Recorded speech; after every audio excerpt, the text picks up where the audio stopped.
Assalamualaikum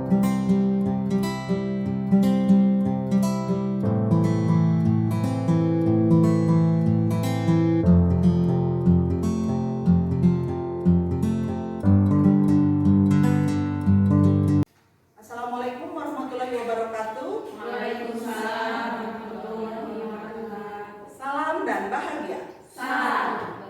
Guru penggerak. Bergerak menggerakkan. Terima kasih Bapak Ibu. Apa kabar hari ini? Alhamdulillah. Luar biasa ya. Terima kasih pada kesempatan kali ini telah hadir di acara diseminasi budaya positif.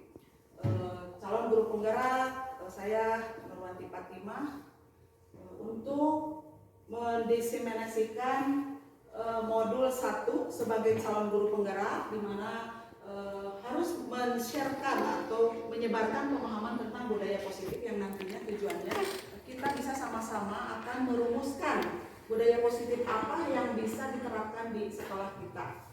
Seperti itu, dimana saya sebagai calon guru penggerak, sebelumnya saya juga mengucapkan terima kasih kepada Ibu Kepala Sekolah yang sudah memfasilitasi kegiatan ini, baik sarana dan prasarana untuk terselenggaranya acara ini. Baik, dalam kesempatan ini saya akan membahas di dalam modul 1 ini yang telah saya pelajari selama beberapa waktu ke belakang adalah modul 1, di mana ada modul 1.1 terdiri dari pemahaman tentang filosofi pemikiran Ki Hajar Dewantara. Nah, di mana pemikiran Ki Hajar Dewantara itu diibaratkan beliau mengatakan bahwa guru itu sebagai seorang petani. Jadi seorang petani dan murid adalah sebagai seorang guru. Nah, kenapa demikian?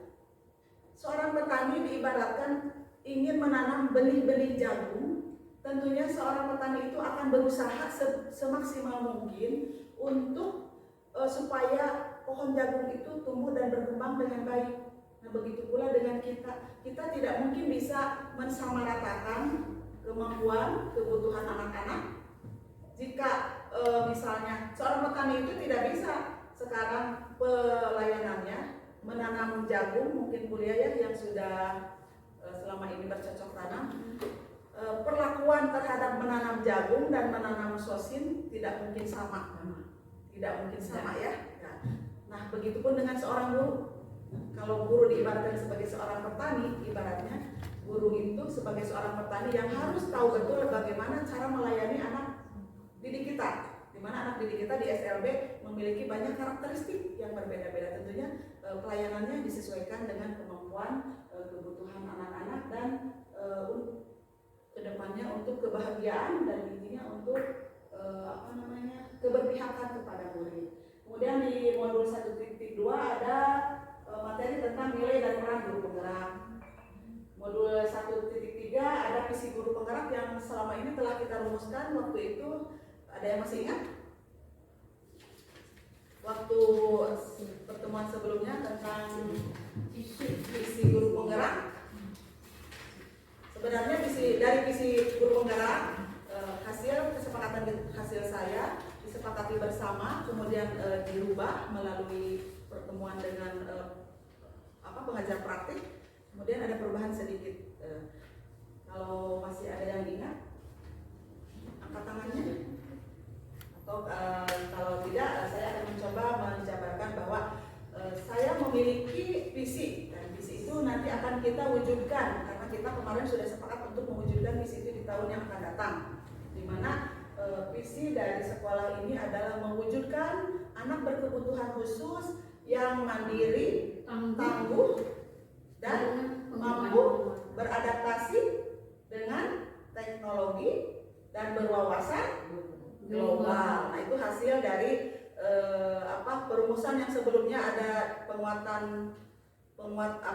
mewujudkan anak berkebutuhan khusus, tangguh, mandiri dengan penguatan pelajar. Jadi sudah mengalami perubahan ya dengan kesepakatan yang kemarin. Kemudian di modul 1.4 adalah budaya positif. Nah, di sini saya akan memaparkan tentang budaya positif yang akan dibahas. Tentunya banyak sekali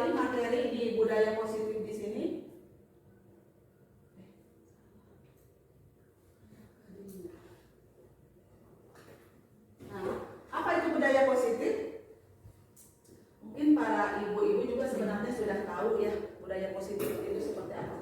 Budaya positif merupakan kegiatan berwujudan dari nilai-nilai atau keyakinan universal yang diterapkan di sekolah untuk menciptakan anak-anak yang memiliki disiplin diri sehingga mereka bisa berperilaku dengan mengacu pada nilai-nilai kebajikan. Atau dalam hal ini di sekolah kita juga sudah biasa melaksanakan ada disiplin budaya positif di mana kita biasa menjalankan kebersihan, ya, kebersihan melalui apa? Piket kelas, kemudian ada kerohanian melalui kegiatan sholat berjamaah, gotong royong, ya, tanggung jawab, kemandirian dan lain-lain. Kemudian budaya positif juga bisa menciptakan lingkungan positif serta mendukung murid menjadi pribadi yang mandiri. Dari hal-hal yang tadi di atas, tujuannya adalah untuk mendukung pribadi yang mandiri, bahagia dan bertanggung jawab sesuai dengan filosofi Ki Hajar Dewantara, baik dalam aspek kasih sayang guru. Nah, selama ini saya sudah mencoba menerapkan untuk penerapan budaya positif untuk membangkitkan semangat jiwa nasionalisme dengan mengumandangkan lagu-lagu nasional setiap pagi. Dan kalau hari Jumat itu lagu-lagu rohani. Nah, demikian ya. Selanjutnya, nah, pada modul 1.4 ini tentang budaya positif, saya membaginya menjadi 3 sesi, di mana sesi pertama yang akan kita bahas hari ini yaitu tentang paradigma belajar dan disiplin positif. Kemudian motivasi yang untuk sesi kedua di pertemuan berikutnya adalah motivasi perilaku manusia dan kebutuhan dasar manusia. Dan di sesi ketiga adalah posisi kontrol, restitusi, keyakinan kelas, dan segitiga restitusi. Kita akan lanjut kepada pembahasan berikutnya yaitu tentang sesi 1, paradigma disiplin positif. Nah, paradigma belajar. Seperti yang kita ketahui, pembelajaran paradigma baru merupakan pembelajaran yang berorientasi pada penguatan kompetensi dan pengembangan karakter yang sesuai dengan dimensi profil pelajar Pancasila. Ada yang masih ingat berapa dimensi yang ada di profil pelajar Pancasila? Ada yang masih ingat? Berapa dimensi di profil pelajar Pancasila? Yang pertama, beriman, berkebinekaan, bertakwa kepada Tuhan Yang Maha Esa dan berakhlak mulia, itu yang ke-1. Yang kedua, berkebinekaan global. Yang ketiga, mandiri, gotong royong, bernalar kritis, kreatif. Ada berapa? 6 dimensi yang selalu harus kita ingat karena tujuan akhirnya bahwa kita akan menerapkan proyek 5P ini di dalam kegiatan pembelajaran sehari-hari. Nah, disinilah perubahan paradigma belajarnya di sini merupakan stimulus respon untuk membangun budaya yang positif di sekolah. Di mana di sekolah perlu menyediakan lingkungan yang aman, nyaman agar murid-murid mampu berpikir, bertindak dan mencipta dengan merdeka, mandiri dan bertanggung jawab. Salah satu strategi yang perlu dikaji ulang adalah untuk disiplin yang dijalankan selama ini di sekolah kita, khususnya di SLB, apakah sudah sesuai? Yang mungkin kita akan mengkaji ke dalam diri. Apakah selama ini penerapan disiplin itu sudah sesuaikah dengan tadi filosofi Ki Hajar Dewantara bahwa pendidikan itu haruslah berpihak kepada anak. Pendidikan itu haruslah memerdekakan. Pendidikan itu haruslah membahagiakan bagi peserta didik. Oke, lanjut. Nah, sekarang sedikit refleksi. Kita akan pasang-pasangan ya. Ibu Rini pasangan sama Ibu Rini sebagai A, ini sebagai B, A, B. Bu Eva mungkin sama saya. Ini A dan B. Nah, sekarang posisi yang A menutup tangan, mau 1 mau 2 boleh. Tutup kepala, ya yang A ya. Bu Eva mau yang A? Oke, yang A. Yang B tugasnya adalah membuka kepalan tangan yang A. Bagaimana caranya supaya kepalan tangan yang A itu terbuka? Yang B yang A berusaha mempertahankan seolah-olah di dalam kepalan tangan itu ada sesuatu hal yang penting yang harus dipertahankan, menyangkut kehidupan atau apapun itu, ya. Paham? Nah, sekarang silakan pasangannya mau melalui bujukan, mau melalui rayuan misal yang B ke A, mau melalui bentakan, mau melalui ancaman, silakan. Yang penting apa yang menjadi tujuan dari yang B tadi, dapat membuka kepalan tangan. Nah, sementara tujuan yang A mempertahankan, ini sesuatu yang penting untuk saya harus pertahankan. Bagaimana sekuat tenaga, apakah bisa dibuka dengan rayuannya atau bujukannya, atau dengan karena takut sama ibu kepala, buka weh cenah gitu.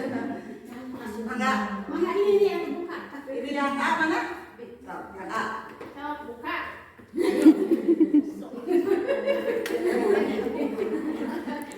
Kanji Pak, kanji. Boleh pakai bujukan, rayuan atau janji-janji, harapan palsu. Pakai apa? Isinya apa? Boleh saya pegang? Saya butuh itu buat berobat. Ini harga diri saya. Oh, bisa nggak? Sedikit aja dibuka. Saya mau lihat. Aduh, jangan. Nggak bisa ya? Nggak bisa. Kalau nggak saya pukul. Aduh, jangan. Nggak mau? Nggak. Tetap nggak mau? Nggak dikasih? Oh, tidak. Oh ya Tidak sudah. mau. Sudah? Ada yang berhasil terbuka? Tidak ada. Yang kedua, apakah Anda yang A atau B menentuk kepala tangan Anda? Yang pertama dulu ya. Mengapa? Apa alasan Anda A atau B membuka kepala tapi nggak ada yang membuka ya? Yang kedua, apakah Anda yang A atau B menutup kepala tangan Anda, mempertahankannya? Iya. Semuanya mempertahankan ya? Alasannya mengapa? Itu mungkin lebih ke prinsip Prinsip. pribadi. Oh ya, prinsip bagus. Ibu Susi, alasannya kenapa Tidak dibuka. kepala tangannya tidak dibuka? Ini harga diri saya. Ada di sini. Oh, disuruh ibu siapa? Disuruh ibu Eva, takut berarti ya, ada ketakutan jadi mempertahankan. Kalau ibu Rini kenapa mempertahankan? Tidak mau kalah. Tidak mau kalah. Ya.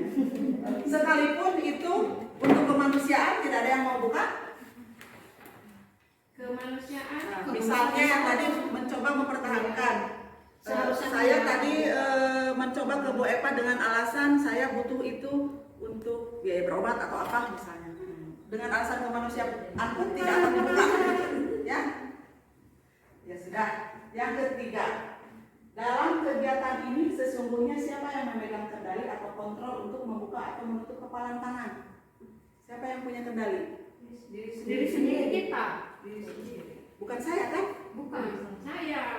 Bukan saya, maksudnya saya buka, ternyata dibuka atau dengan alasan kemanusiaan dibuka, begitu ya. Coba kita cek. Nah, kemungkinan jawaban.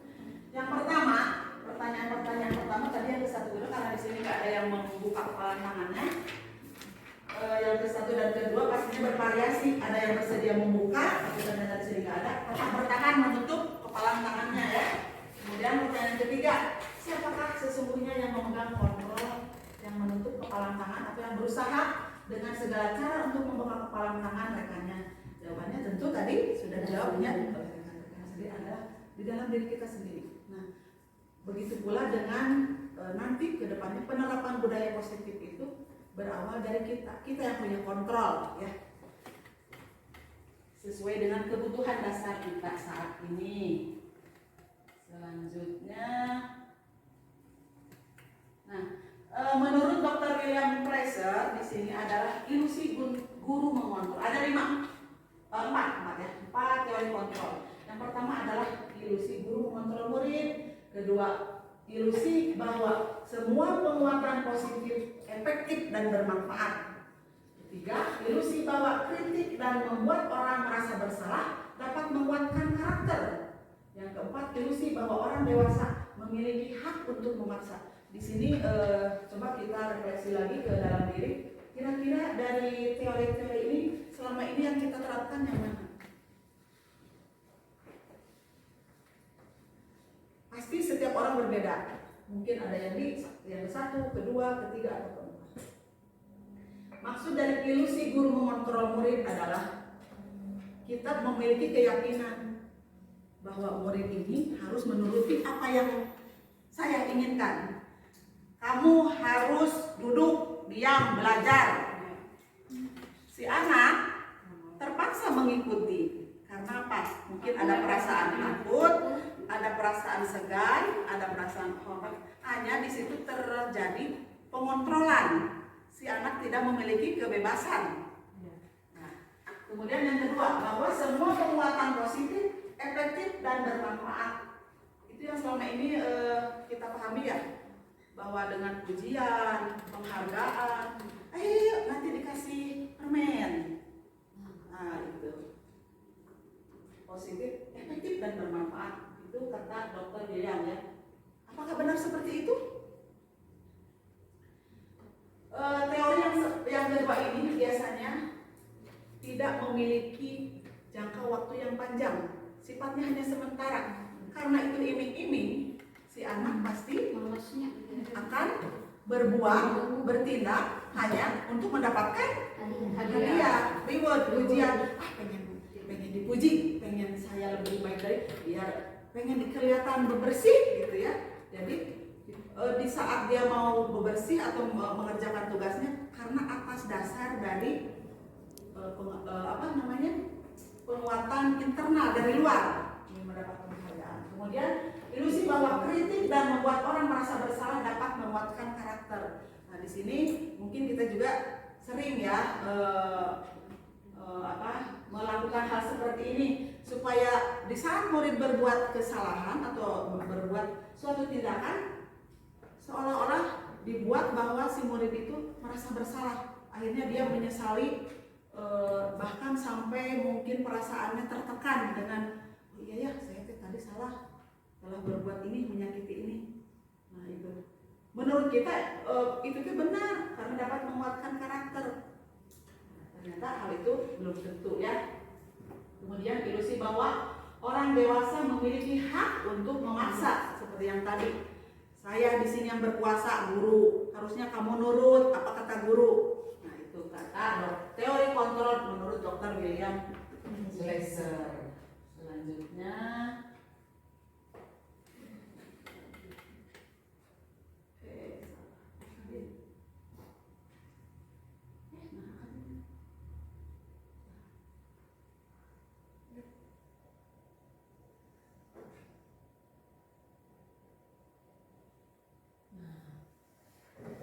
bagaimana seseorang bisa berubah dari paradigma stimulus respon kepada pendekatan teori kontrol? Nah ini beda lagi menurut Stephen R. Covey. Beliau mengatakan bahwa bila kita ingin membuat kemajuan walaupun secara perlahan atau sedikit-sedikit, ubahlah sikap atau perilaku Anda.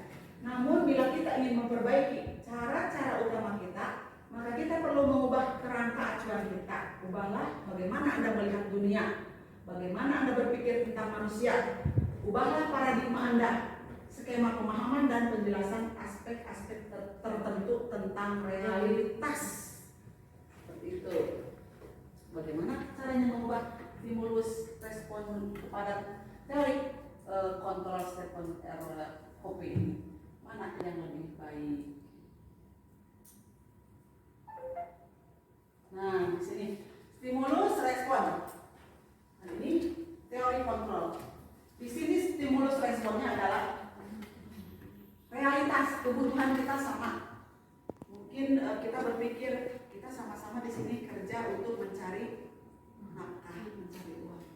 Pada kenyataannya, realitasnya adalah kebutuhan kita berbeda. Ya. Kemudian semua orang stimulus responnya semua orang melihat hal yang sama. Tapi setiap orang memiliki gambaran yang berbeda. Walaupun misalnya saya di sini berdiri di sini, mungkin gambaran dari antara yang satu dengan yang lain tentunya berbeda dan tidak akan sama. Oh, dari atas, dari A sampai Z sama persis, pastinya berbeda. Kemudian selanjutnya kita mencoba mengubah orang agar berpandangan sama dengan kita. Selama ini mungkin kita juga selalu menekankan hal seperti itu ya. Pemahamannya pasti sama. Kenapa jadinya berbeda? Tidak, maksud saya mah tadinya, tapi kenapa berbeda? Karena ini ada teori kontrol. Kita juga harus berusaha memahami pandangan orang lain tentang dunia. Jadi saat kita memiliki perbedaan pemahaman, kita mencoba pahami dulu yang lain. Nah, baru berusaha kita berubah dari diri kita sendiri. Karena kita tidak, secara teori kita tidak bisa merubah orang lain kalau diri kita sendiri tidak berubah. Ya. Nah, orang lain bisa mengontrol saya, tidak bisa. Orang lain bisa mengontrol saya. Hanya saya sendiri yang bisa mengontrol diri Anda. Apapun itu. Kemudian selanjutnya model berpikir menang atau kalah, model berpikir menang-menang. Mungkin itu nanti bisa dipelajari lebih lanjut. Sudah paham mungkin ya? Apa ada sedikit pencerahan?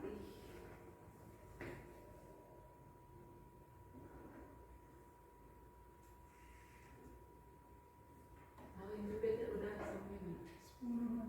Oh iya, langsung ke sini ya. Nah, di sini kita sudah menginjak kepada materi makna kata disiplin. Selama ini kita mendengar kata disiplin itu seperti apa? Disiplin, harus disiplin ke sekolah teh. Aturan itu kan? Disiplin aturan. Untuk apa ditegakkan disiplin?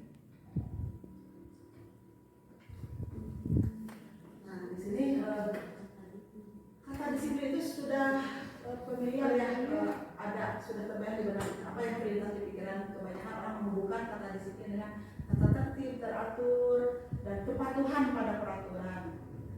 Disiplin juga sering dihubungkan dengan hukuman, bukankah begitu? Jika melanggar pasti dihukum. Nah, gitu. Padahal itu sungguh berbeda karena belajar tentang disiplin positif tidak harus dengan memberi hukuman.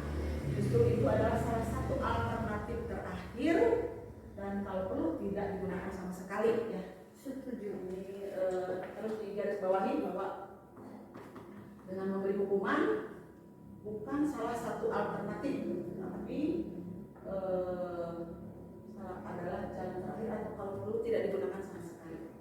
Nah, dalam budaya kita makna kata disiplin dimaknai menjadi sesuatu yang dilakukan seseorang pada orang lain untuk mendapatkan kepatuhan. Kita cenderung menghubungkan kata disiplin dengan ketidaknyamanan. Bukankah seperti itu? Ya? Ya, selama ini sebelum saya tahu teorinya juga seperti itu. Nah, kemudian kalau makna disiplin menurut Ki Hajar Dewantara adalah untuk mencapai kemerdekaan atau dalam konteks pendidikan, khususnya saat ini, untuk menciptakan murid yang merdeka, syarat utamanya adalah harus ada disiplin yang kuat. Disiplin yang dimaksud adalah disiplin diri yang memiliki motivasi internal. Jika tidak memiliki motivasi internal, maka kita memerlukan pihak lain untuk mendisiplinkan kita, atau motivasi eksternal karena berasal dari luar, bukan dari dalam diri kita sendiri. Nah, maksud dari kalimat ini bahwa khususnya kembali kepada diri kita. Jika kita ingin mendisiplinkan anak, disiplinkanlah diri dahulu. Apa yang harus saya lakukan supaya anak juga mengikuti keteladanan yang kita tunjukkan. Di situ adalah mungkin murid akan cenderung, khususnya murid di SLB ya, cenderung meniru apa yang kita lakukan. Apalagi kalau hal-hal negatif begitu sangat cepat ditiru. Nah, cobalah kita rubah mulai dari diri sendiri untuk melakukan sesuatu hal-hal yang positif, sekecil apapun insya Allah ditiru. Mungkin dari kejadian tadi juga Bonok ya, memakai kacamata itu hal sepele, walaupun itu bukan pelanggaran. Memakai kacamata itu kan sepele, meniru. Atau dari ucapan-ucapan yang selama ini kita dengar, salah satu anak berkata kasar, dengan mudahnya, dengan cepatnya diikuti.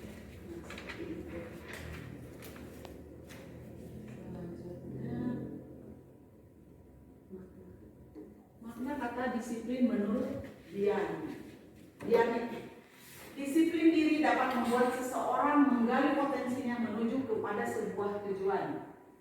Sesuatu yang dihargai dan bermakna. Dengan kata lain, disiplin diri juga mempelajari bagaimana cara kita mengontrol diri dan bagaimana menguasai diri untuk memilih tindakan yang mengacu pada nilai-nilai yang kita hargai. Setuju tidak dengan pemahaman seperti ini? Dengan disiplin diri dapat menggali potensi seseorang menuju sebuah tujuan. Nah, sebagai pendidik, tentu tujuan kita adalah menciptakan anak-anak yang memiliki disiplin diri, sehingga mereka bisa berperilaku dengan mengacu pada nilai-nilai kebajikan universal dan memiliki motivasi intrinsik, bukan ekstrinsik. Jadi motivasi dari dalam sendiri. Seperti yang kita ketahui, salah satu muridnya Miftah ya, Bu ini. Nah, murid Bu Miftah sudah memiliki keinginan untuk selalu membersihkan lingkungan. Disuruh tidak disuruh dengan kesadaran sendiri. Padahal ibu gurunya tidak menyuruh. Itu ada motivasi di dalam dirinya sendiri. Begitupun dengan kita untuk melaksanakan disiplin itu mulailah dari diri kita sendiri. Jangan menuntut orang lain disiplin sementara diri kita sendiri belum melakukan hal itu.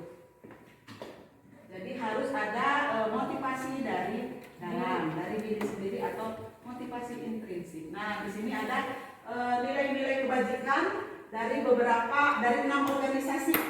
Mungkin Bapak Ibu bisa tidak ada Bapak, maaf. Mungkin ibu-ibu bisa membandingkan antara nilai-nilai kebajikan yang sudah dituangkan dalam profil pelajar Pancasila. Ada 6 dimensi. Kemudian ini menurut Ibu Primarides program atau PFP, toleransi, rasa hormat, integritas, dan lain sebagainya. Dan ini 9 pilar karakter atau dari IHF, cinta Tuhan, ini hampir sama dengan nomor 1. Kemandirian, tanggung jawab, ini juga mandirinya ada, hormat santun juga masuk. Nah, ini selanjutnya ini baru 3. Berarti dimanapun nilai-nilai kebajikan itu intinya hampir sama kan? Mau di Jepang, mau di mana sesuai dengan kebudayaan kita ya. Ini ibadah intinya hampir sama. Nah, ini 3 nilai kebajikan dari yang lainnya juga ada the 7 essential virtues atau building moral intelligence. Ada empati, suara hati, kontrol diri, rasa hormat, kebaikan dan lain sebagainya. Petunjuk seumur hidup dan keterampilan hidup. Ini kemudian ini proyek nilai-nilai kebajikan ada kurang terbaca ya. Ini rajin, integritas, rasa hormat, terus terangan, keberanian, kebahagiaan, tanggung jawab. Nah, menurut ibu-ibu kira-kira yang cocok untuk kultur budaya kita itu yang mana? Dari 6 nilai-nilai kebajikan ini. Dari yang sebelumnya sampai yang sekarang, menurut Bapak Ibu, menurut ibu semuanya, mana yang cocok kita terapkan di sekolah ini?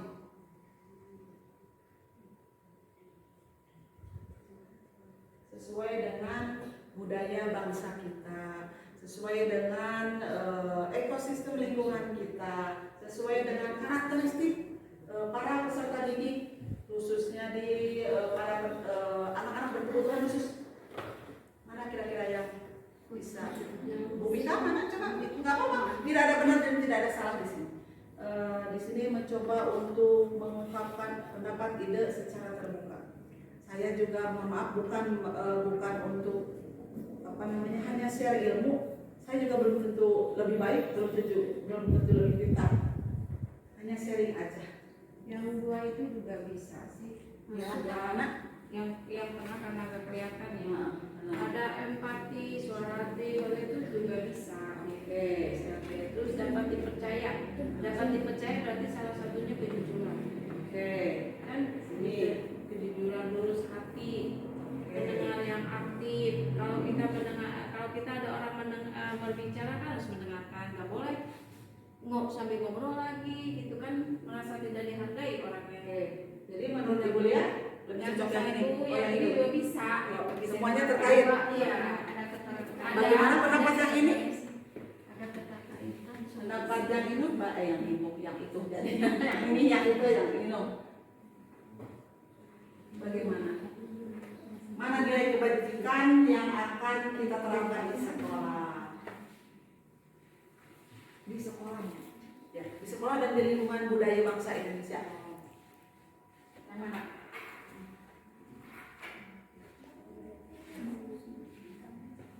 Ayo jangan ragu-ragu. Yang milih snap atau snap? Snap atau snap? Yang ke-1, kedua, ketiga, keempat, kelima, keenam.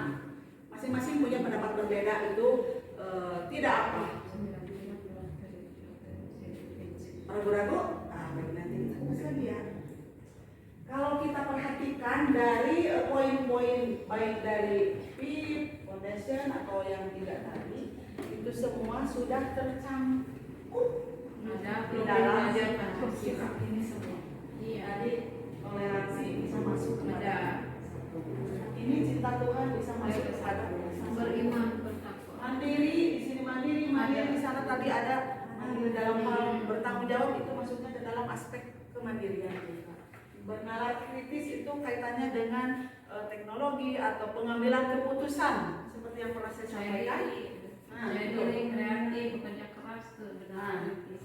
Jadi semua yang nilai-nilai kebajikan yang di 6 organisasi ini tentunya termasuk profil pelajar Pancasila sudah terangkum semuanya dalam profil pelajar Pancasila. Nah untuk itu kita yakinkan bersama, kita pahamkan bersama bahwa mulai dari sekarang kita akan menerapkan 6 dimensi dari profil pelajar Pancasila itu yang selama ini kita sudah lakukan dengan melalui pembiasaan-pembiasaan positif. Beriman, bertakwa kepada Tuhan Yang Maha Esa dan berakhlak mulia. Contohnya tadi seperti udah diucapkan kan? Apa? Salam. Ya, untuk kerohaniannya, sholat duha berjamaah, mengucapkan salam, ya, berdoa, berbicara sopan, santun. Nah, seperti itu. Mandiri juga melalui tugas-tugas mandiri, beliau anak mampu mengerjakan tugasnya secara sendiri. Kemudian bernalar kritis seperti yang sudah pernah dicontohkan bahwa untuk anak berkebutuhan khusus minimalnya di saat sekarang zaman teknologi, minimal si anak mampu menyaring isu-isu negatif, tidak langsung dirangkum, diraih, langsung dikonsumsi terus dipraktekkan, tapi dia mampu menyaring dulu informasi itu baik atau tidak dia lakukan, kemudian untuk dia hasilkan keputusannya seperti apa yang akan dia lakukan dengan informasi yang dia dapat. Kemudian berkebinekaan global. Selama ini kita juga harus mengenalkan budaya-budaya dari bangsa Indonesia yang sangat banyak, beraneka ragam, mulai sedikit-sedikit disampaikan. Gotong royong yang merupakan sifat dari karakter bangsa Indonesia, bergotong royong ya, sudah dari zaman dahulu. Kemudian kreatif. Selanjutnya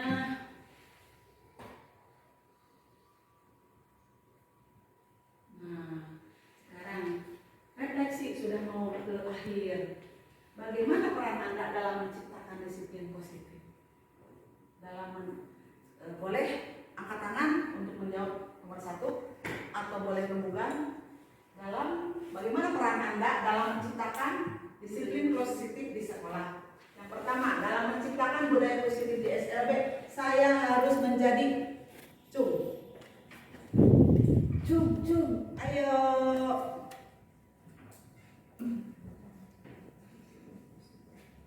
Saya harus menjadi apa? Tadi dari penjelasan tadi ini refleksi. Setelah tadi dijelaskan bahwa untuk menciptakan disiplin positif itu seperti apa dan bagaimana, nah, berarti harus mulai dari diri sendiri. Apa yang harus saya lakukan untuk menciptakan budaya positif? Kalau tidak ada yang angkat tangan, ibu tunjuk langsung. Nah, oke? Sing sang sing song. Bu ya. Mangga.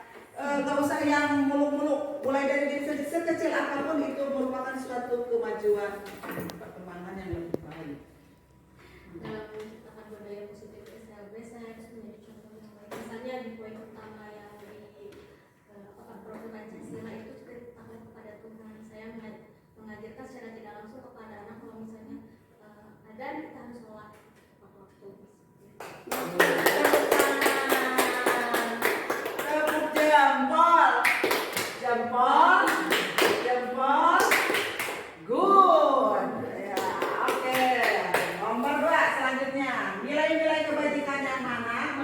yang dapat menumbuhkan sifat-sifat positif manusia yang merupakan tujuan mulia yang ingin dicapai setiap individu di SLB ABCPGRI Ciawi ini.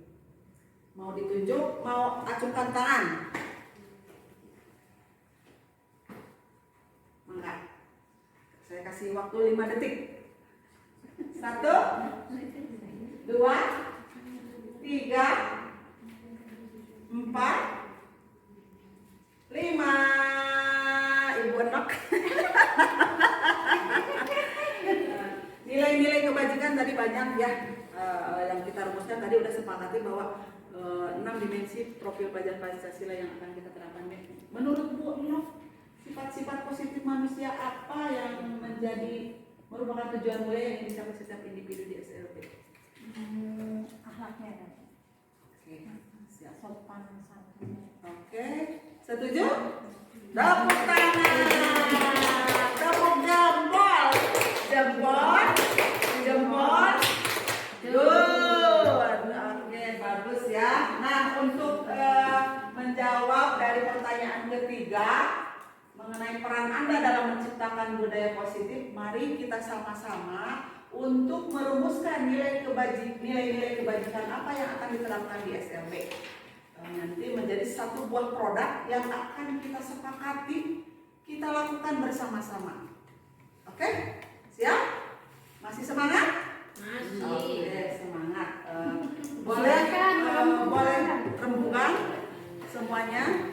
Boleh ini mungkin kelompok ke-1, ini kelompok 2. Nanti setelah dapat nilai-nilai kebajikan yang diperoleh dari kelompok A atau kelompok B, kita satukan, kita mix, lalu kita sepakati dan kita yakini untuk akhirnya menjadi satu produk yang akan kita lakukan, terapkan di sekolah ini.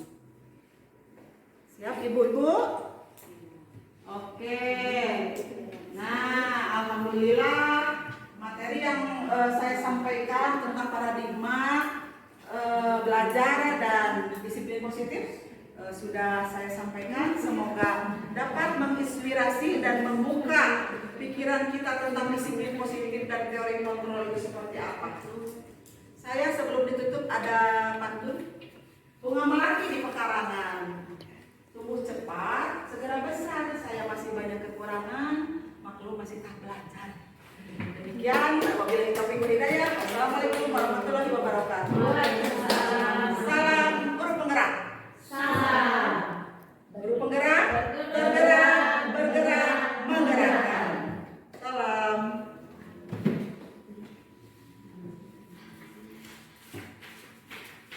Oh, stop kayak nama. Cacan beresnya masih ada merumus. Kalau tidak, Abi mau ngetik di itu aja. Di Abi diketik. Nah, nanti kita sepakati.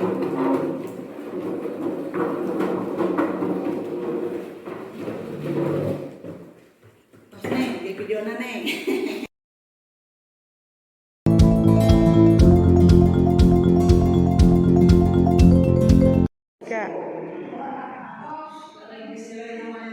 Assalamualaikum warahmatullahi wabarakatuh. Salam dan bahagia. Terima kasih ibu-ibu sekalian, rekan yang hari ini sudah hadir pada acara diseminasi budaya positif sesi ketiga di SLB ABCPGRI Ciawi oleh saya sendiri sebagai calon guru penggerak angkatan 9 dari SLB ABCPGRI Ciawi Kabupaten Tasikmalaya. Sebelumnya saya mengucapkan terima kasih kepada ibu kepala sekolah yang sudah memberikan waktu, tenaga dan sarana-prasarana yang memadai untuk menunjang terlaksananya kegiatan di sini. Baik, selanjutnya pada sesi ini kita akan membahas dimana sebelumnya kita sudah mempelajari tentang paradigma pembelajaran, motivasi perilaku manusia, kebutuhan dasar yang pada sesi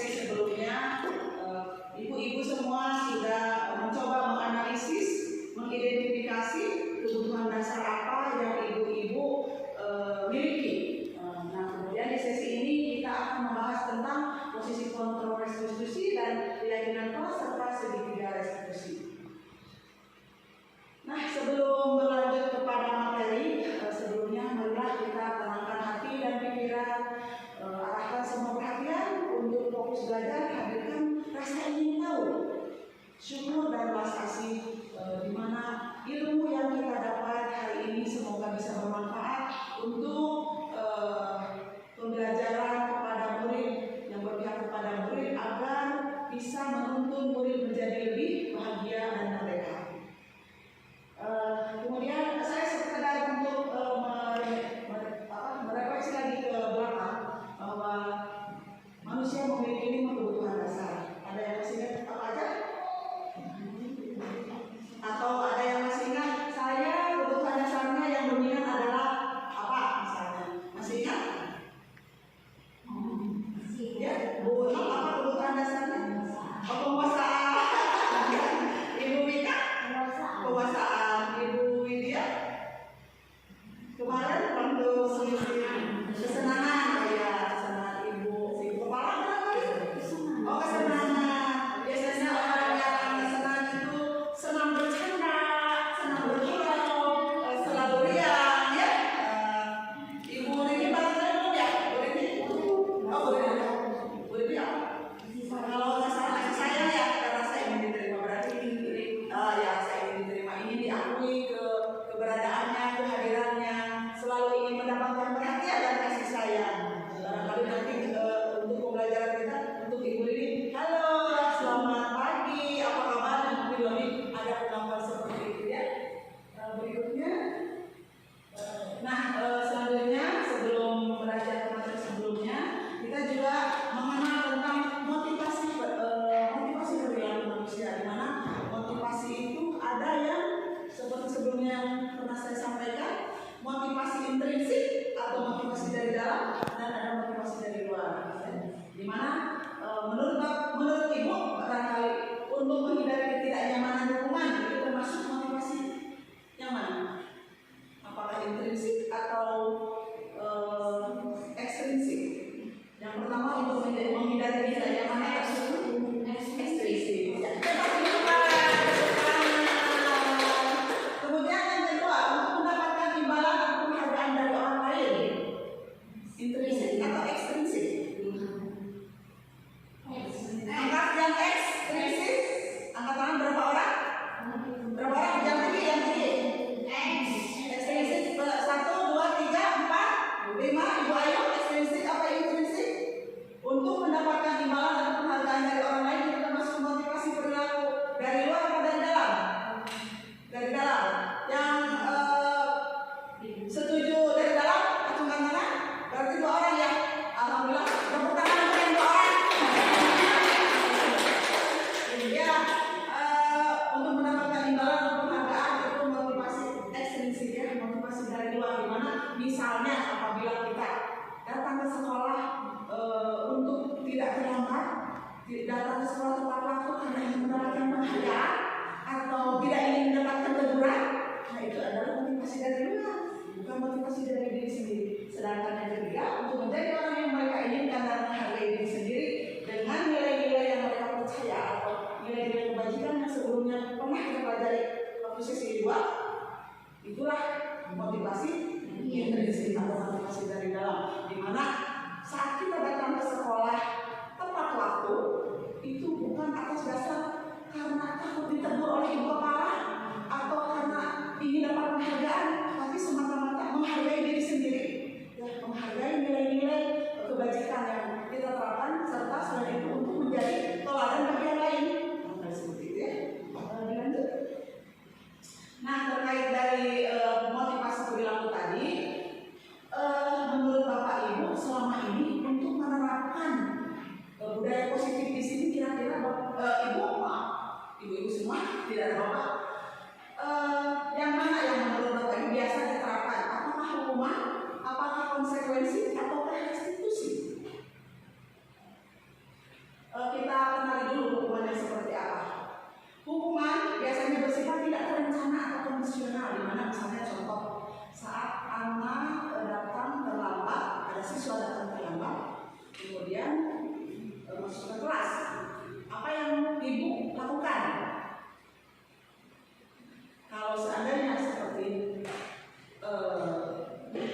Contohnya siapa yang suka datang terlambat di kelasnya mungkin ada?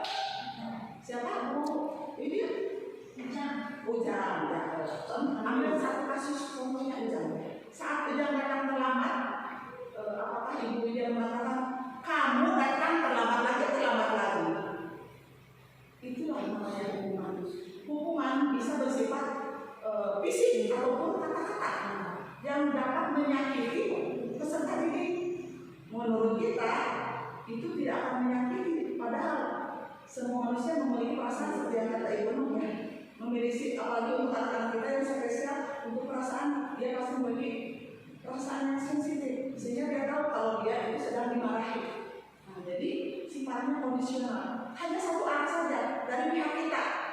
Si siswa tidak mengetahui bahwa dia akan diberikan hukuman seperti apa. Nah itu juga bentuk apa kata-kata yang sifatnya menekan dia itu adalah bentuk hukuman atau hukuman verbal ya. Bersifat satu arah atau bisa juga berupa fisik maupun psikis sehingga murid atau anak disakiti oleh suatu perbuatan atau kata-kata. Misalnya juga ada anak yang datang terlambat dijemur misalnya ya, ketika tidak mengikuti upacara bendera karena datang terlambat, kamu datang terlambat, silakan berjemur di lapangan upacara misalnya. Itulah namanya hukuman. Nah kemudian yang konsekuensi itu sudah terencana dan sudah ada kesepakatan antara guru dengan murid sebelumnya. Misalnya apabila murid Ibu Vika misalnya bawa HP, nah, 1 kali, 2 kali saat kegiatan pembelajaran membawa HP diberikan konsekuensi. Itu masih hukuman, diberikan konsekuensi untuk tidak istirahat 15 menit. Waktu istirahatnya yang harusnya 30 menit menjadi 15 menit, itu konsekuensi. Atau contoh lainnya saat anak di kelas gunung ya menumpahkan minuman di bukunya dan mengotori meja, anak diberikan konsekuensi untuk membersihkan atau melap meja itu konsekuensi. Ya, itu konsekuensi. Jadi murid tetap dibuat tidak nyaman walaupun untuk jangka waktu pendek, tidak berupa hukuman itu, tapi konsekuensi atas tindakan yang diperbuatan. Kemudian itu juga sudah dibahas dan disetujui oleh atau misalnya kalau tidak merapikan alat tulisnya nanti waktu istirahatnya dipotong, atau kalau tidak membereskan alat tulisnya nanti pulangan terakhir. Itu lebih ke konsekuensi, tapi sudah ada kesepakatan sebelumnya. Kemudian yang ketiga adalah restitusi, di mana restitusi tujuannya adalah untuk membantu murid menjadi lebih memiliki tujuan disiplin positif dan memulihkan dirinya setelah berbuat salah. Nah di sini lebih menekankan kepada kita sebagai guru membantu mengarahkan agar murid mencari solusi atau pemecahan masalah dari masalah yang dihadapi. Murid sendiri yang menentukan. Selanjutnya. Nah di sini posisi kontrol restitusi, di mana restitusi menurut Bosen pada tahun 2004 mengatakan bahwa restitusi adalah proses menciptakan kondisi bagi murid untuk memperbaiki kesalahan mereka sehingga mereka bisa kembali pada kelompok mereka dengan karakter yang lebih kuat. Karakter di sini karakter yang seperti apa? Karakter positif tentunya ya. Misalnya karakter positif di mana ada disiplin, kemudian patuh, sopan santun dan lain sebagainya. Selanjutnya, nah di sini ada ciri-ciri restitusi. Ada beberapa ciri-ciri restitusi, yaitu restitusi itu bukan untuk menebus kesalahan, juga restitusi bermaksud untuk memperbaiki hubungan. Mungkin kalau yang hukuman tadi akan ada berdampak pada hubungan antara ibu dan guru dan murid menjadi renggang, atau murid menjadi dendam barangkali, atau murid menjadi sakit hati sehingga hubungan sosial antara guru dan murid menjadi ada jarak. Nah, kalau di restitusi ini tidak ada. Jadi restitusi bermaksud untuk memperbaiki hubungan. Kemudian juga ada tawaran, bukan memaksa, karena solusi yang kita berikan karena itu berdasarkan silakan kembalikan lagi kepada siswa. Kemudian restitusi menuntut untuk melihat ke dalam diri, maksudnya ke dalam diri murid tersebut. Restitusi Restitusi adalah cara yang paling baik. Restitusi fokus pada karakter, bukan tindakan. Restitusi juga sifatnya menguatkan, fokus pada solusi. Restitusi mengembalikan murid yang berbuat salah pada kelompoknya. Kemudian, nah di sini menurut teori kontrol William dan Sam juga ada 5 posisi kontrol dalam menerapkan budaya positif. Di mana ada 1 sebagai posisi pembunuh, kedua pembuat rasa bersalah, ketiga teman, 4 pemantau, dan kelima manajer. Menurut ibu-ibu di sini selama ini kita sudah ada di posisi mana? Pasti di setiap orang berbeda-beda. Termasuk saya sebelum pelajari materi ini, saya sifatnya mungkin lebih ke pembuku iya, membuat rasa bersalah iya, teman iya. Barangkali selama ini ibu ya menerapkan disiplin budaya positif kepada siswa. Posisi Buya di mana? Pemantau. Yang lainnya? Pembuku. Ya. Ada juga yang lainnya? Ini tidak hanya 1 ya. Bisa saja bisa jadi pembuku, bisa jadi pembuat rasa bersalah, bisa jadi teman, bisa jadi pemantau. Ya, seperti yang sebelumnya saya sebelum mengetahui materi ini di kelas CGP ini, saya selalu bertindak sebagai pembuku karena saya merasa saya yang harus menerapkan disiplin sehingga meminta anak untuk menuruti apa yang saya tahu seperti itu, atau membuat rasa bersalah.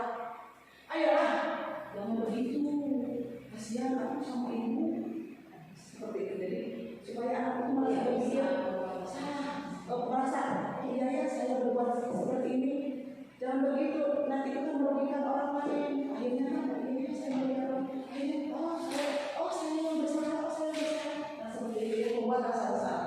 Kemudian ada juga posisi teman di mana dengan suara yang lembut, ayolah jangan seperti itu, kamu kan biasanya juga kemarin kamu ada janji untuk tidak berbuat seperti sambil senyum dengan belayar atau apa. Kemudian ya sudahlah, walaupun dia melanggar peraturan, ya sudahlah, silahkan duduk, nanti ibu bantu.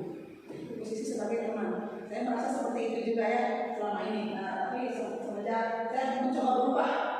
Kemudian ada pemantau itu berdasarkan data yang kita punya, data-data yang kita punya untuk memantau perilaku siswa itu seperti apa. Kemudian ada konsekuensi yang harus dilakukan oleh siswa tersebut.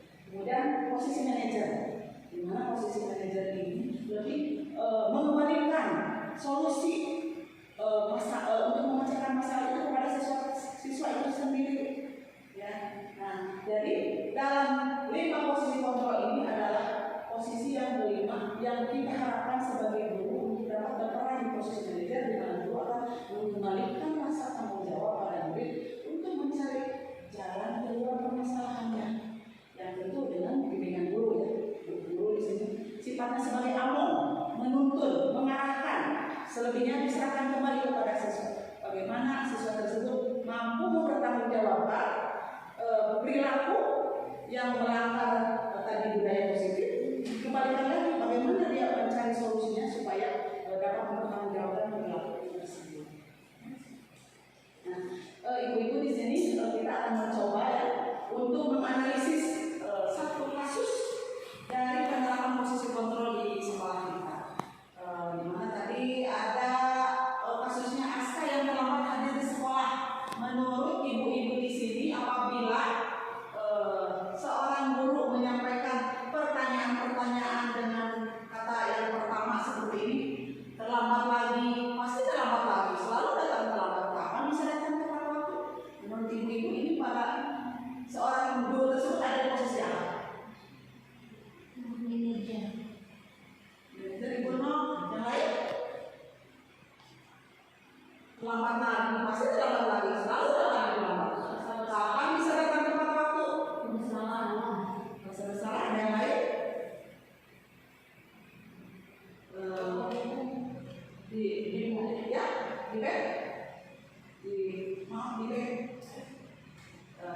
Tadi ya, nah ini posisi penghukum, pembuat rasa bersalah, teman, pemantau, manajer. Kembali lagi ke kasus. Inti dari penghukum itu juga verbal, kata-kata. Tadi Ibu Dia sudah tepatnya menjawab bahwa di poin nomor 1 ini adalah posisi sebagai pendukung. Karena pasti anak-anak gimana perasaan kalau arti perempuan seperti ini? Mungkin akan down ya. Kemudian yang kedua, Astra, kamu ini bagaimana ya? Kamu sudah berjanji dengan Ibu tidak akan terlambat lagi. Kamu kenapa ya senang sekali mengecewakan Ibu? Ibu benar-benar kecewa sekali. Nah, dari kalimat ini menurut Ibu saya.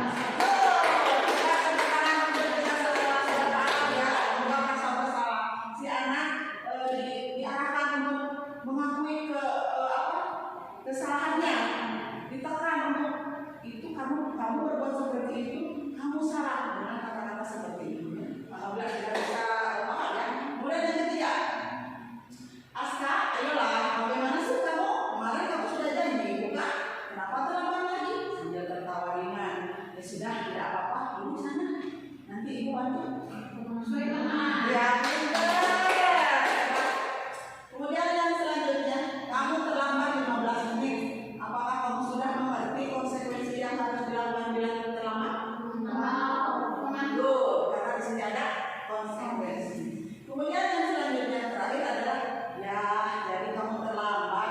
Kira-kira bagaimana kamu akan memperbaiki masalah ini? Kenapa dia manajer? Ya? Si bagus, tepuk tangan untuk si kontrol. Alhamdulillah ya, dari 5 posisi kontrol ini ternyata kita sudah paham posisi mana dengan pernyataan atau pertanyaan-pertanyaan ini kita bisa menentukan posisi di 5 kontrol itu. Selanjutnya, nah lanjut ke materi berikutnya adalah keyakinan kelas. Mungkin sebelumnya pernah dibahas sedikit ya tentang keyakinan kelas. Mengapa keyakinan kelas? Mengapa bukan peraturan kelas? Ada yang bisa bantu jawab?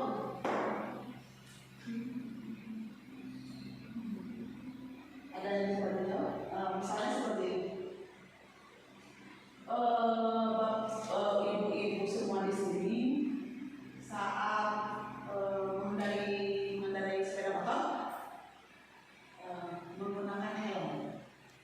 Kenapa menggunakan helm? Ibu Dewi mungkin kenapa menggunakan helm? Ibu Pika, rumahnya dekat kan? Ibu Pika, lihat aja Ibu Pika, maaf.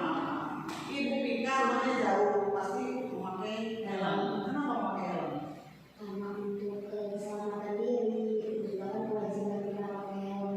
Nah, itu keyakinan karena sudah dirasakan ya manfaatnya apa, terus diyakini dengan memakai helm tentu menjaga keselamatan. Itu peraturan bukan? Itu adalah peraturan yang ditentukan oleh pemerintah, tapi kita meyakini kalau dengan menggunakan helm itu akan menjaga keselamatan kita. Nah, seperti itu. Begitu pula dengan keyakinan kelas. Atau misal contoh yang lainnya, saat COVID waktu lalu tahun 2020, kenapa kita memakai masker? Disuruh atau tidak? Disuruh. Kalau disuruh dikerjakan tidak? Bisa dikerjakan, bisa tidak ya, tergantung kitanya. Nah, tapi kalau kita sudah meyakini dengan memakai masker akan terhindar dari virus yang kita hirup, diyakini salah satu cara untuk menangani karena kesehatan itu kembali lagi tergantung dari yang Maha Kuasa ya. Salah satu cara menangani virus itu adalah dengan memakai masker, dan kita meyakini dengan itu pasti kita sehat, pasti kita selamat. Itulah keyakinan kelas ya. Selanjutnya itulah keyakinan. Keyakinan kelas merupakan sebuah nilai-nilai kebajikan universal yang telah disepakati secara tersirat dan tersurat, lepas dari adanya latar belakang suku, negara,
mana yang dilibatkan adalah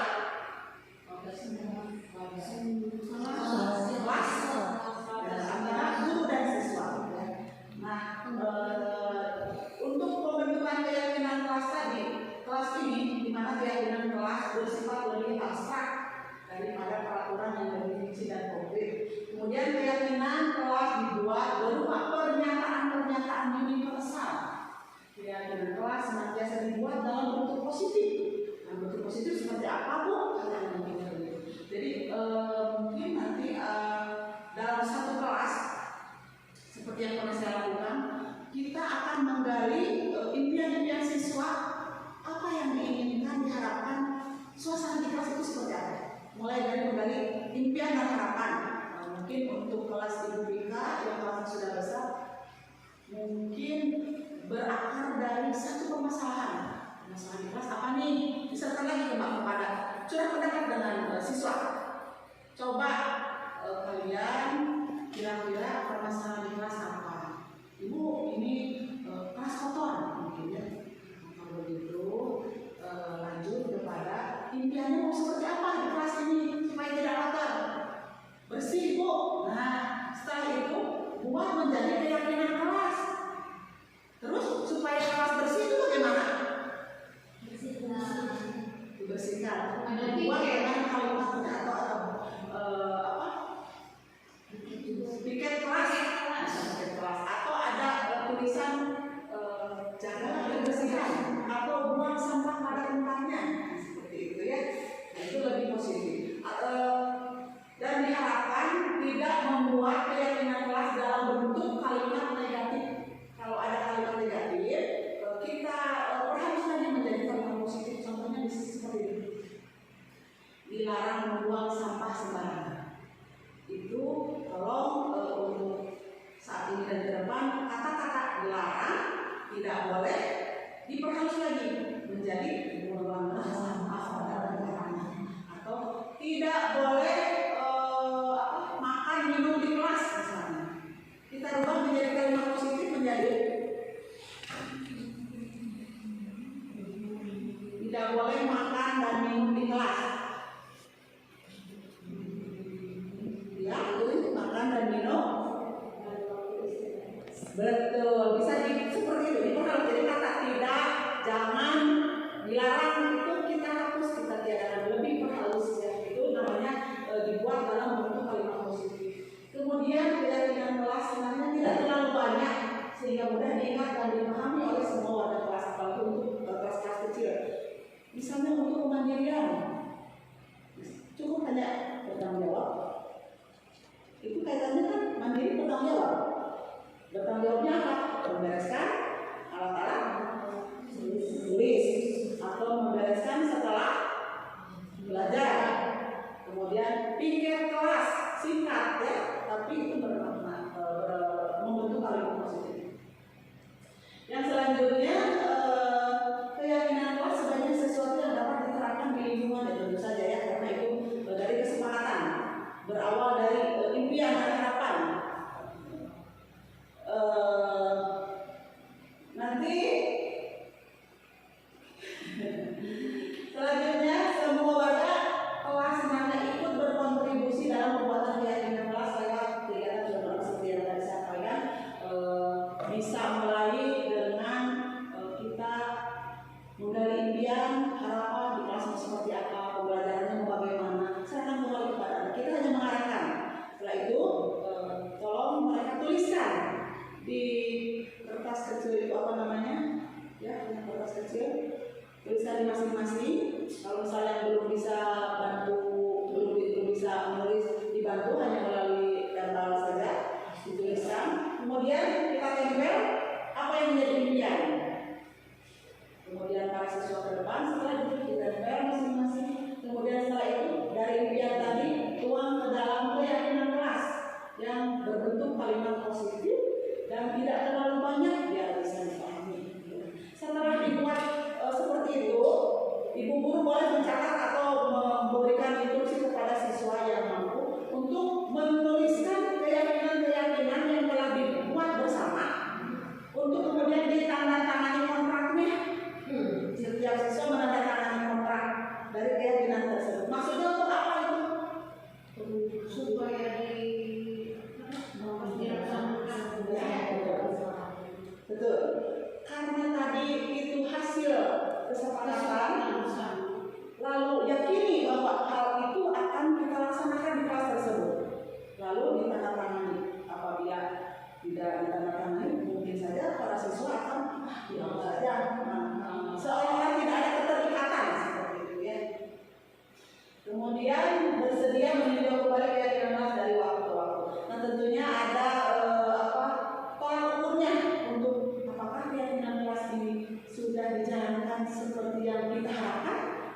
misalnya 1 semester atau 3 bulan, kita evaluasi kembali, kemudian kita revisi.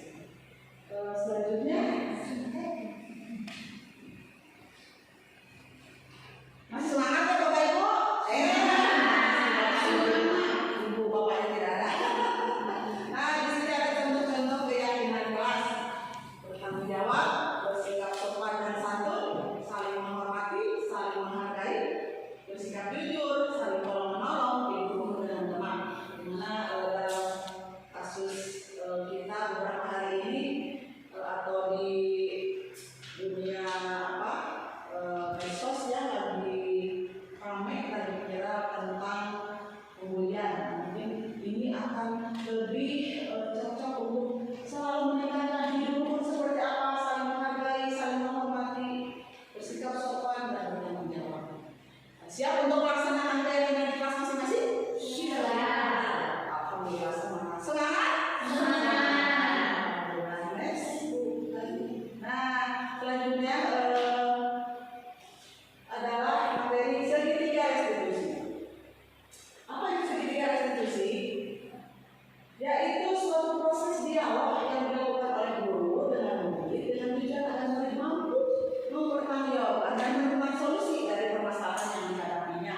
Seperti yang tadi saya sampaikan, bahwa di sini tugas seorang guru mengarahkan apabila ada siswa yang mengalami permasalahan, kembalikan lagi kepada siswa dengan menggunakan 3 langkah dari segitiga restitusi. Kenapa disebut segitiga? Karena ada 3 langkah yang harus dilakukan dalam restitusi.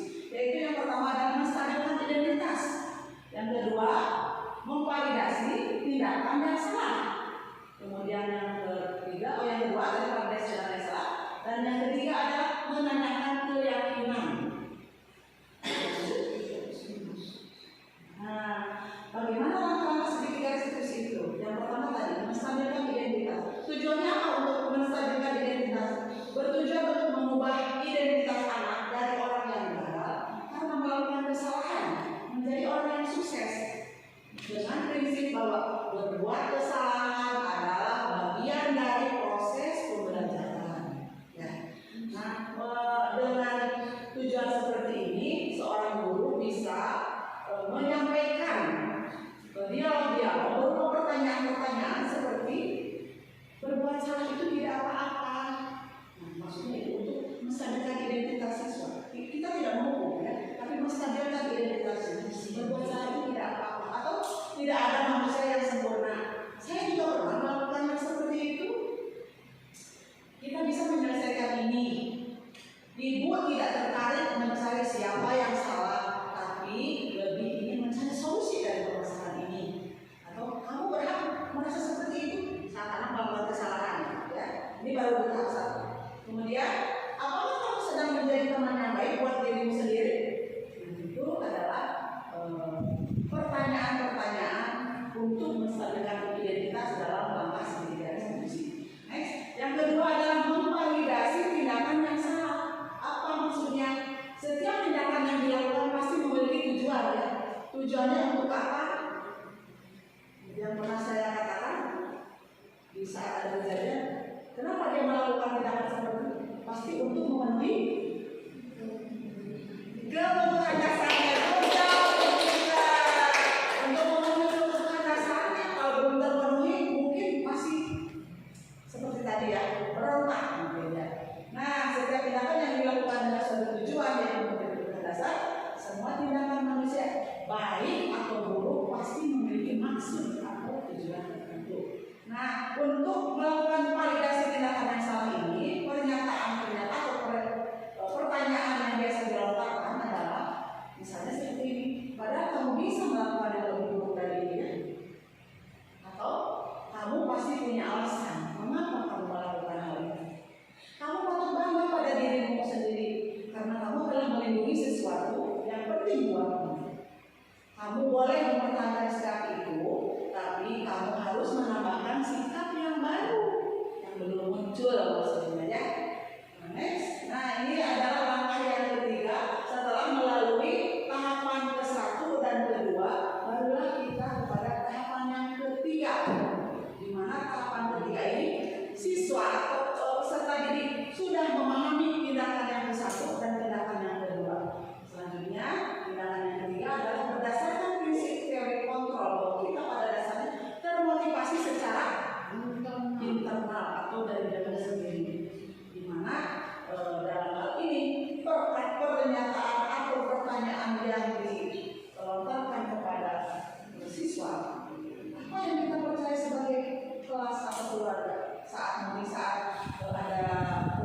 di antara sama-sama kita bisa menanyakan dengan apa yang kita percaya sebagai kelas atau keluarga. Tentunya kan di keluarga tidak boleh ada saling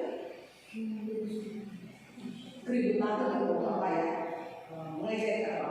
Terus apa nilai-nilai umum yang kita telah sepakati? Nilai-nilai umum ini adalah nilai-nilai kebajikan dan ideal. Kemudian apa bayangan kita tentang kelas yang ideal? Kemudian kamu mau jadi orang yang seperti apa? Atau bisa juga mengatakan, apakah kamu sudah paham dengan kesepakatan yang kemarin kita telah sepakati? Kesepakatan apa yang telah kamu lakukan? Atau kesepakatan apa yang belum kamu munculkan saat siswa mengalami satu permasalahan? Nah, kemudian lanjut. Oh ya, nah di sini saya kemarin mencoba untuk menerapkan dari penerapan budaya positif dengan melakukan pendekatan segitiga restitusi, di mana kasusnya tadi adalah Hasbi yang tidur di dalam kelas, ya Hasbi yang tidur di dalam kelas, soalnya tidak terdengar ya. Oh, mohon maaf, suaranya tidak terdengar. Nah, Hasbi bisa yang besar Nah, pada kasus seperti ini adalah di mana saat guru kelasnya sedang berhalangan hadir dan menitipkan siswanya kepada Ibu Susi. Nah, pada saat pembelajaran Ibu Susi, Hasbi tidur di dalam kelas. Ya. Nah, setelah jam istirahat, Ibu Susi melaporkan kepada guru kelasnya bahwa Hasbi melakukan hal seperti itu. Nah, yang guru kelasnya lakukan adalah di saat setelah pulang sekolah, Hasbi diajak untuk berdiskusi, mengobrol, mencari tahu permasalahannya, kemudian melakukan langkah-langkah segitiga restitusi tadi dengan menanyakan apa yang kamu lakukan, dengan menanyakan ibu tidak mencari siapa yang salah, tapi lebih kepada bagaimana cara mengatasi hal ini. Kenapa kamu tidur di kelas dan berapa, dengan menggali lebih dalam informasi ya. Selanjutnya, langkah yang ketiga adalah kembali kepada siswa. Apa yang akan kamu lakukan untuk memperbaiki masalah ini? Dan ternyata Hasbi menjawab, saya akan mengatur pola tidurnya lagi supaya tidak terlalu malam untuk main gamenya, dan kemudian juga akan meminta maaf kepada Ibu Susi. Nah, di situ tugas seorang guru tidak menyuruh kan, tidak memaksa, tapi itu muncul dari siswa tersebut. Lanjut. Nah, alhamdulillah pemaparan dari saya tentang budaya disiplin positif saya sudah sampaikan, semoga bermanfaat. Bisa saya katakan di sini untuk kesimpulan bahwa penerapan disiplin positif seorang guru hanya memiliki kompetensi. Sebenarnya kompetensi guru itu ada 4 ya. Nah, tapi dalam hal penerapan disiplin positif ini, yang utama adalah kepribadian guru itu sendiri, kemudian keprofesionalannya dan kesosialnya yang baik, agar guru tersebut dapat merefleksikan dirinya dan memposisikan dirinya sebagai posisi manajer yang menuntun murid-muridnya menjadi insan yang mandiri, bertanggung jawab, merdeka dan bahagia. Itulah tujuan utama, memerdekakan murid, berpihak pada murid, dan membuat murid bahagia untuk mencapai pembelajaran yang lebih bermakna. Demikian yang dapat saya sampaikan. Semoga ilmu yang saya sampaikan bermanfaat untuk perbaikan pembelajaran berikutnya, dan kita sama-sama bisa melakukan kegiatan-kegiatan tadi, restitusi, keyakinan kelas, dan lain sebagainya. Terima kasih. Wabillahi taufiq wal hidayah. Wassalamualaikum warahmatullahi wabarakatuh. Salam guru penggerak.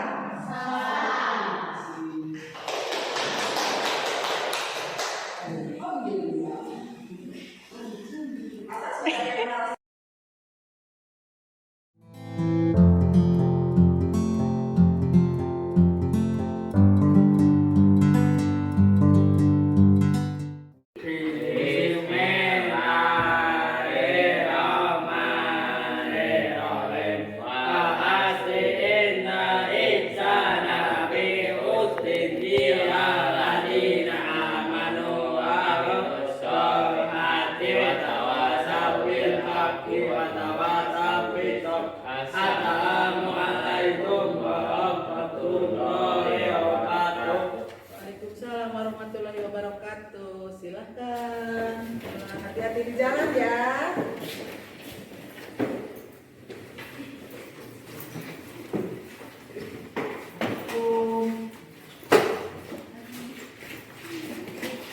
Hasbi, jangan pulang dulu ya. Ibu nanti mau ngobrol dulu sebentar. Ya Bu, dulu. Begini, tadi Ibu dengar laporan dari Ibu Susi, katanya kamu tidur di kelas saat pembelajaran. Apakah benar begitu? Iya Bu, tadi saya ketiduran, saya mengantuk sekali. Oh, memangnya kamu tidur jam berapa semalam? Jam 12 Jam 12. Apa yang kamu lakukan sampai tidur malam? main game. Main game? Oh, main game di HP. Ya, Baiklah, Ibu di sini tidak untuk menghakimi kamu. Ibu di sini untuk mencari penyelesaiannya secara bersama-sama dengan Hasbi. Berpikir bersama tentang apa yang bisa kita lakukan untuk memperbaiki situasi ini. Ibu juga pernah melakukan kesalahan seperti itu. Main game di HP itu pastinya seru kan? Nah, saking pastinya bisa aja kamu juga main sampai subuh lupa waktu. iya Bu.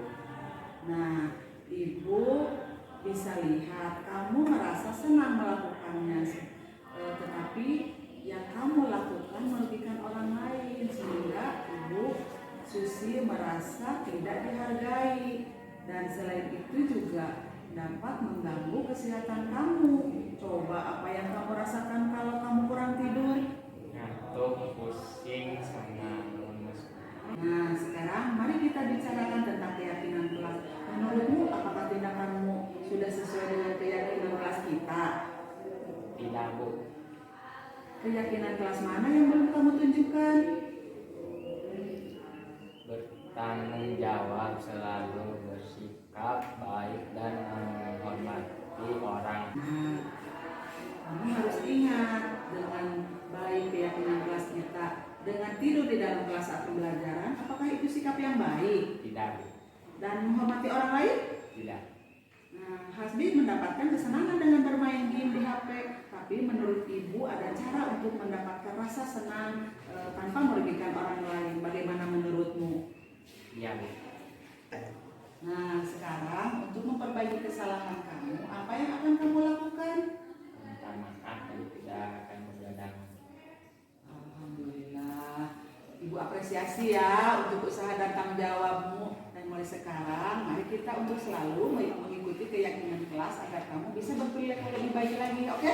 Ya Bu, terima kasih. Hati-hati di jalan.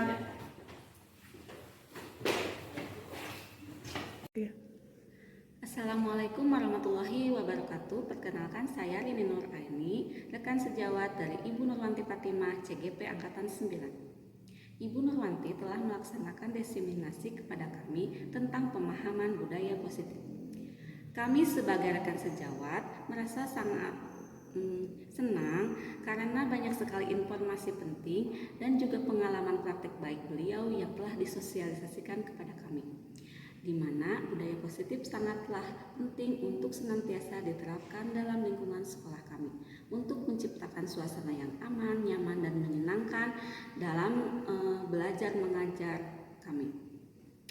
Selain itu juga saya tertarik dengan segitiga restitusi yang telah disampaikan oleh Ibu Nurwanti, di mana setiap permasalahan yang dihadapi diberikan tindakan dengan mengajukan beberapa pertanyaan bermakna kepada siswa terkait menstabilkan identitas, memvalidasi tindakan yang salah, dan menanyakan keyakinan kelas.